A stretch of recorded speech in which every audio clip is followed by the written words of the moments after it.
ఏమైరా పోరిని kidnap చేసినావా లేదా? పాపం బాస్ మంచిగా వండుకుంది. అవురా పాపం బువ్వ తిన్నదో లేదో. అవు బాస్ ఇప్పుడు ఏం చేయాలి? సీదా కిచెన్లో పోయి ఒక మసాలా దోశ పొద్దుగాల లేసి తింటది అది. సరే బాస్. ఇంకో ముచ్చట దోశలు ఆలుగడ్డ కూరని పేస్ట్ చేయకరా, నాకు నచ్చది. మధ్యలో అట్టనే ముద్ద పెట్టు, టేస్ట్ మంచిగా వస్తుంది. మరి చట్నీ?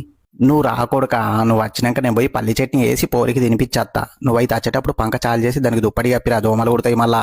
నిజమా బాస్? మరి ఏం మాట్లాడుతున్నావు రావులే? ఆ పోర్ని కిడ్నాప్ అయితే ₹1,00,00,000 వస్తాయంటే నువ్వేమో దానికి దోమలు కొడుతున్నాయి, ఆలౌట్ పెడతా, దాని ఇంటికి సున్నం ఎత్తంటావు. దిమాక్ ఉందారా? సరే బాస్ ఇప్పుడు ఏం చేయాలి? ఫస్ట్ దాన్ని ఒక జ్వరబొంతలు వేసి భుజంకు తలిగేసుకుని ఇంటికి రా. అలా అయ్యకు ఫోన్ చేసి నీ చిన్నారి చిట్టి తల్లిని కిడ్నాప్ చేసినాం, ₹1,00,00,000 ఇవ్వమందాం. ఒకవేళ ఇవ్వకుంటే బాస్?